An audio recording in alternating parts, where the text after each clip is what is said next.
Mummy आप क्या कर रही हो किचन में? नाश्ता बना रही हूँ बेटा। तू इतनी जल्दी क्यों उठ गई? पता नहीं मम्मी, संडे के दिन ही जल्दी नींद कैसे खुल जाती है। अच्छा तू बाहर बैठ, मैं नाश्ता लेकर आती हूँ। नहीं मम्मी, आप जाकर बैठो, आज नाश्ता मैं बनाऊंगी। अरे क्या जरूरत है तुझे अभी से रसोई में लगने की? ससुराल में तुझे ही करना है काम। तो किसने कहा मम्मी कि लड़कियां अपने मम्मी पापा को कुछ बनाकर नहीं खिला सकती? सास ससुर तो जब आएंगे तब देखेंगे। तुझसे कोई नहीं जीत सकता। ठीक है, बना ले नाश्ता।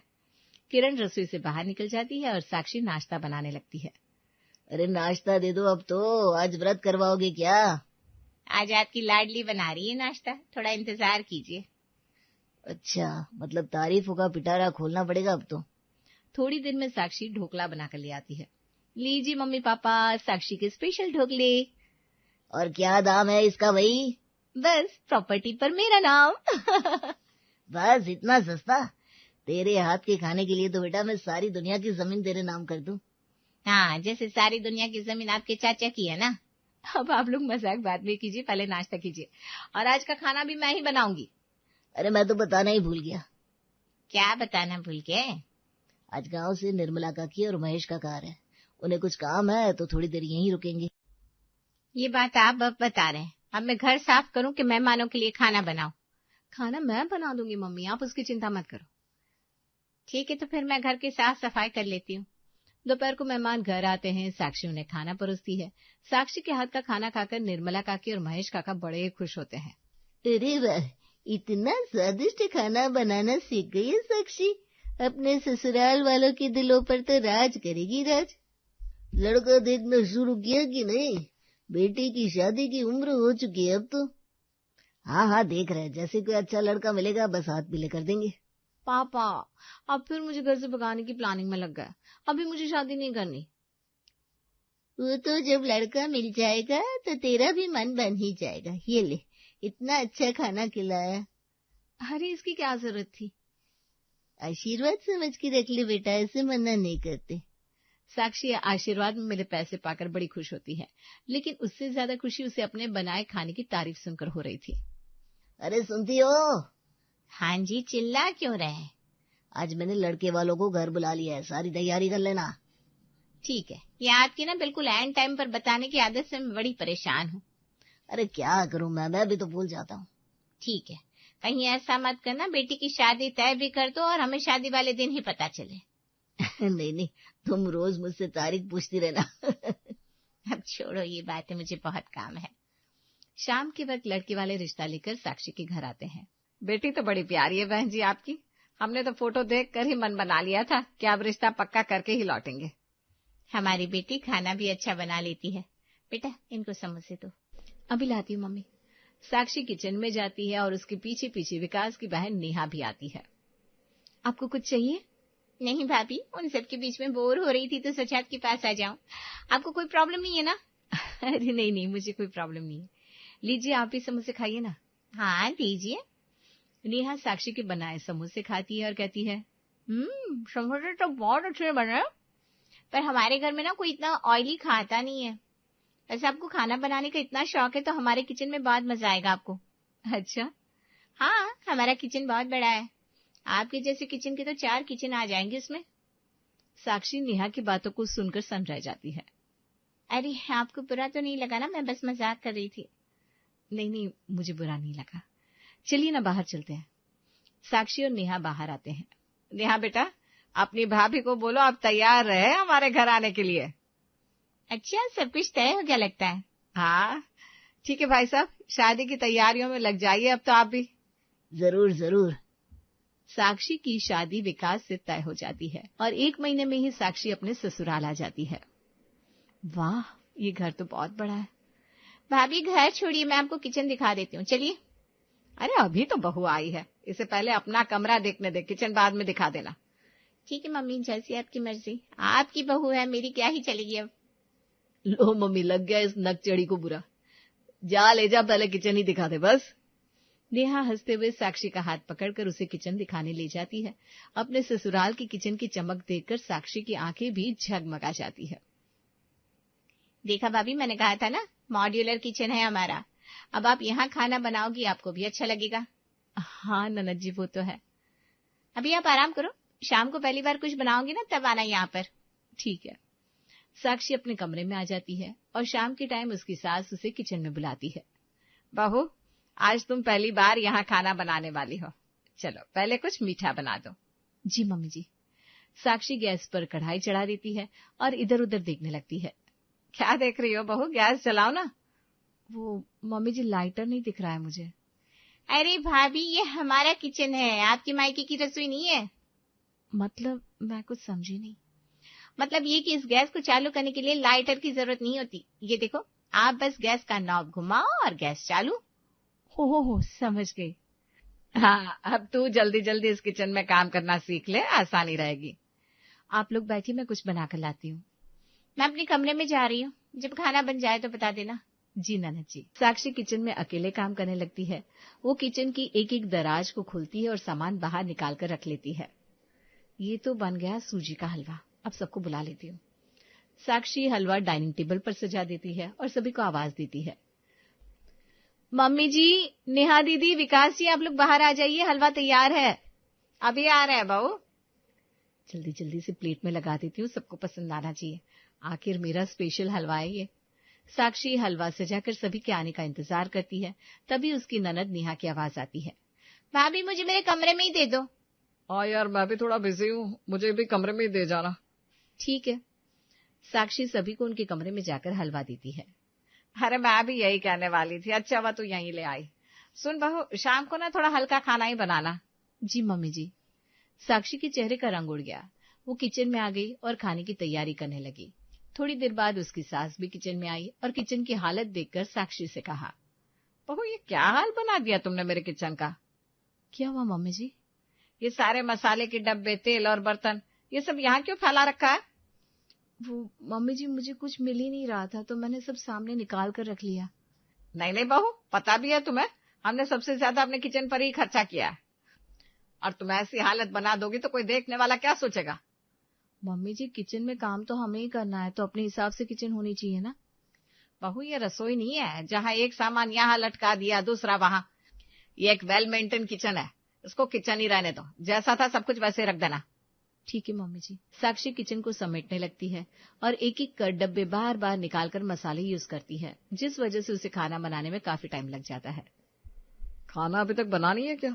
और कितना वेट करूं मैं? बन ही गया है, आप लोग आ जाइए ना। सभी लोग आकर डाइनिंग टेबल पर बैठ जाते हैं। साक्षी खाना परोसते हुए मन ही मन सोचने लगती है, मम्मी जी का मूड खराब है, शायद अब खाना खाकर सही हो जाएगा, जैसे पापा का हो जाता था। भाभी क्या सोच रही हो, जल्दी दो ना रोटी, मैं अपने रूम में ले जाकर खाऊंगी। अरे पर नेहा दीदी, आप भी साथ में ही खाना खा लीजिए ना। नहीं नहीं, मुझे अपने रूम में ही सही लगता है, मैं जा रही हूँ। नेहा अपनी प्लेट लेकर चली जाती है। थोड़ी देर में साक्षी की सास और पति भी खाना खाकर चुपचाप अपने अपने कमरे में चले जाते हैं। अजीब बात है, इतनी मेहनत से खाना बनाया और किसी ने कुछ कहा भी नहीं। थोड़ी सी तो तारीफ कर सकते थे, क्या इस लायक भी नहीं बना खाना? साक्षी मन ही मन सारी बातें सोच रही थी, तभी उसकी माँ का फोन आया। हेलो बेटा, कैसी है, कैसा लग रहा है ससुराल में? और समधन जी कैसी है, दामाद जी कैसे हैं, तेरी ननद? मम्मी, सांस तो ले लो, आपको एक साथ ही सब कुछ पूछ रहे हैं क्या? तूने सुन लिया ना, अब सब बता दे। साक्षी अपनी माँ को ससुराल के हालचाल देने लगती है। चलो अच्छा है बेटा, अपने ससुराल के लोगों के दिलों में जितनी जल्दी जगह बना लोगी उतना अच्छा रहेगा। हाँ मम्मी, आप चिंता मत करो, मैं सब संभाल लूंगी। साक्षी फोन रख देती है और अपने कमरे में चली जाती है। विकास अपने ऑफिस के कामों में लगा हुआ था। मैं लाइट्स ऑफ कर दूं क्या? नहीं, मैं अभी काम कर रहा हूँ। अच्छा, आपको खाना कैसा लगा? ये कैसा सवाल है, खाना खाने जैसा था? नहीं मतलब नमक मिर्च का हिसाब सब ठीक था या नहीं? ये तुम मम्मी से पूछो ना, मुझे डिस्टर्ब मत करो। साक्षी चुपचाप सो जाती है। अगली सुबह वो किचन में काम कर रही थी। बहू ये क्या है? तुलसी का पौधा मम्मी जी। क्या तुलसी का पौधा, लेकिन किचन में क्यों? मम्मी जी, वो तुलसी को कभी कभी चाय में डाल देती हूँ, अच्छा लगता है ना इसलिए। बहू देखो, गमले को घर के बाहर ही रखो, यहाँ मेरी इतनी महंगी किचन में मिट्टी मत फैलाओ। हाँ नहीं तो क्या भाभी, अब आपकी मायके की रसोई जैसे थोड़ी ना है कि मटका, गमले, ओखली, मसाले, तेल, बर्तन सब फैला रहे। ठीक है मम्मी जी, मैं हटा दूंगी। मुझे लगा अब ये मेरा भी घर है तो अपने हिसाब से मैं भी कुछ कर सकती हूँ। हाँ बहू, तुम्हारा ही घर है, लेकिन थोड़ा मेंटेन तो करना पड़ेगा ना। समझ गई मम्मी जी। साक्षी चुपचाप अपने काम में लग जाती है और थोड़ी देर में सबके लिए नाश्ता बनाकर तैयार करती है। अरे जल्दी नाश्ता दो, ऑफिस के लिए लेट हो रहा है। हाँ जी, बस रेडी है। साक्षी सभी को नाश्ता देती है और टेबल पर आकर सभी लोग अपने फोन में लगे हुए नाश्ता करने लगते हैं। मम्मी जी, ये चटनी लीजिए ना। नहीं नहीं नहीं, बस मेरा आ गया, अब तुम खाने की तैयारी कर लो। ठीक है मम्मी जी। सभी लोग नाश्ता कर अपने अपने कामों में व्यस्त हो जाते हैं और साक्षी घर की साफ सफाई में। ये हरे रंग के पर्दे अच्छे नहीं लग रहे हैं, इन्हें बदल देती हूँ। साक्षी घर के पर्दों को बदल देती है और नए पर्दे देखने के बाद उसकी ननद कहती है, ये क्या कर दिया भाभी आपने?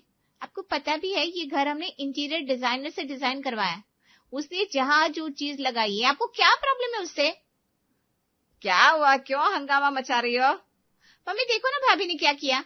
अब क्या कर दिया बहू तुमने? इन्होंने पर्दे ही बदल दिए। क्यों बहू, तुमसे किसने कहा पर्दे बदलने को?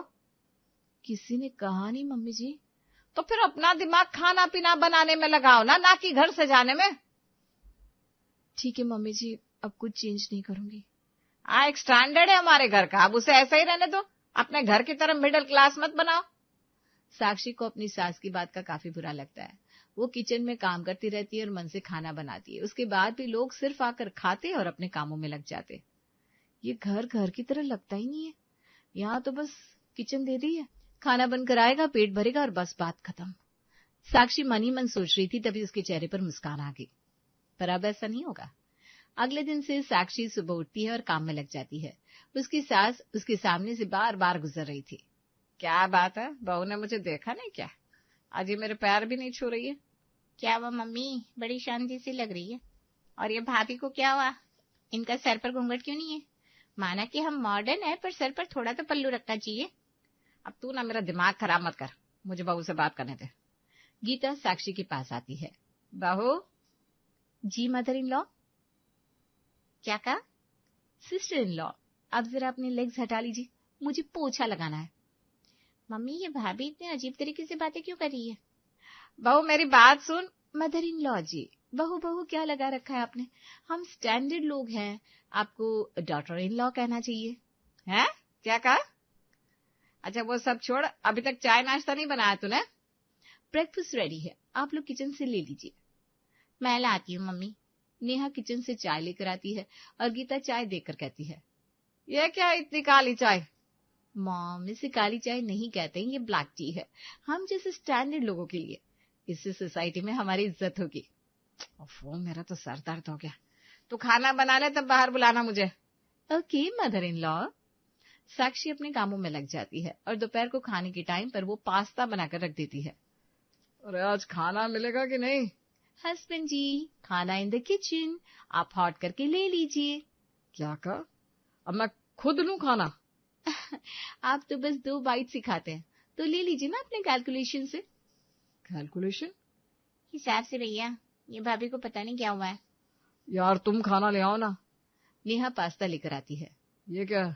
खाना। अब क्या पास्ता खाना पड़ेगा? मदर इन लॉ, मैंने देखा है बड़े और अमीर लोग यही सब खाते हैं। नॉर्मल खाना तो रसोई में बनता है, ये सब किचन में अच्छा लगता है। आप ये खाइए, मैं नहीं चाहती हमारी क्लास लो हो जाए। साक्षी अपने कमरे में आती है तो उसकी सास कहती है, ये भी कोई लक्षण है बहू का? पति खाना खा रहा है और ये अपने कमरे में चली गई। भाभी को भी अब हमारे बराबर आना होगा, इसलिए तो अब ऐसा फैंसी खाना बनाया। ये कोई खाना है? जब तक रोटी सब्जी ना हो तब तक क्या खाना? मुझे नहीं लगता भाभी अब रोटी सब्जी की शक्ल दिखाएंगी। मैं तो नहीं खा पाऊंगी ये पास्ता वास्ता। तू मेरे लिए रोटी बना दे। मम्मी मुझे नहीं आता खाना बनाना, भूल गई क्या? अरे तो सीख लेना, ससुराल जाकर नाक कटवाएगी क्या? अरे यार, मुझे नींद आ रही है, मैं जा रही हूँ। गीता चुपचाप किचन में जाकर खाना बनाती है। सब लोग आकर खाना खा लो, आज बड़े दिन बाद मैंने खाना बनाया है, बच्चे खुश हो जाएंगे। गीता सबके लिए खाना लगाती है और विकास आकर अपना फोन चलाते हुए खाना खाता है। मुझे तो मेरे कमरे में ही खाना है। नेहा प्लेट लेकर चली जाती है, विकास भी चुपचाप निकल जाता है। टेबल पर गीता अकेली बैठी रहती है। इतनी मेहनत से खाना बनाया, किसी ने एक शब्द भी नहीं कहा। अपनी माँ की किसी को चिंता ही नहीं है। गीता मन ही मन सोचती रहती है और साक्षी उसके पास से खाना लेकर अपने कमरे में चली जाती है। अगले दिन वो सुबह सुबह जल्दी उठकर अपनी सास के पास आती है। Good morning mother in law. ये क्या है बहू, अभी तो बस 4 बजा है, तुम मेरे कमरे में क्या कर रही है? ओहो मदर इन लॉ जी, मैं बहू नहीं हूँ, डॉटर इन लॉ हूँ। अब आप उठिए और जॉगिंग पर जाइए। अरे इतनी ठंड में? हमारा स्टैंडर्ड है ना सोसाइटी में, लेट्स गो। बाहर का डोर ओपन है। न जाने कौन से मुहूर्त में ये बहू ले आई मैं। गीता को सुबह सुबह ठंड में उठकर घर के बाहर निकलना पड़ता है और बाहर उसकी बेटी पहले से खड़ी हुई थी। आओ आओ मम्मी, आपको भी निकाल दिया घर के बाहर सिस्टर इन लॉ ने। गीता मुंह बनाकर बैठ जाती है। बहू का कुछ तो करना पड़ेगा। दोनों माँ बेटी जॉगिंग से घर आती है और साक्षी को बुलाती है। बहू, यस टेल कीजिए। ये सब क्या नाटक लगा रखा है? हा? कैसा फीका खाना, ना स्वाद ना कुछ। मेरी कोई गलती नहीं है, आपने कहा था मेंटेन करके रखना है। अब जब मैं मेंटेन कर रही हूँ तो आप बुरा मान रही हो। अरे तो हमने किचन को और घर को ऐसे रखने के लिए कहा था, तुम क्यों बदल गई? मदर इन लॉ, अब घर में रह भी तो हम रहे, तो सिर्फ किचन क्यों बदले, सब कुछ बदलना चाहिए। दोगलापन क्यों दिखाना बेवजह का? अरे पर खाना तो किचन में जैसा बनता था वो बनाओ ना। वो भी किसी को पसंद कहा था? किसी ने आज तक कहा कि अच्छा बना है? मैं सब बना देती हूँ मन से, लेकिन कोई तारीफ नहीं। ऐसा लग रहा था जैसे बिना सैलरी की जॉब कर रही हूँ। लेकिन बहू तू तो हमारी किचन ही बदल रही थी। क्योंकि मुझे लगा कि मेरी किचन है, मैं भी कुछ काम कर सकती हूँ, जैसा मेरी रसोई में होता था। समझ गई बहू, जैसा तुम्हें अच्छा लगे तुम कर लो, तुम्हारी रसोई तुम्हारा मन। अब हुई ना बात। मैं अभी आप लोगों के लिए छोले भटूरे बनाती हूँ, वो भी अपनी रसोई में। गीता को साक्षी की बातों से रसोई और किचन में अंतर समझ आ जाता है और वो अपनी बहू को उसकी रसोई सौंप देती है।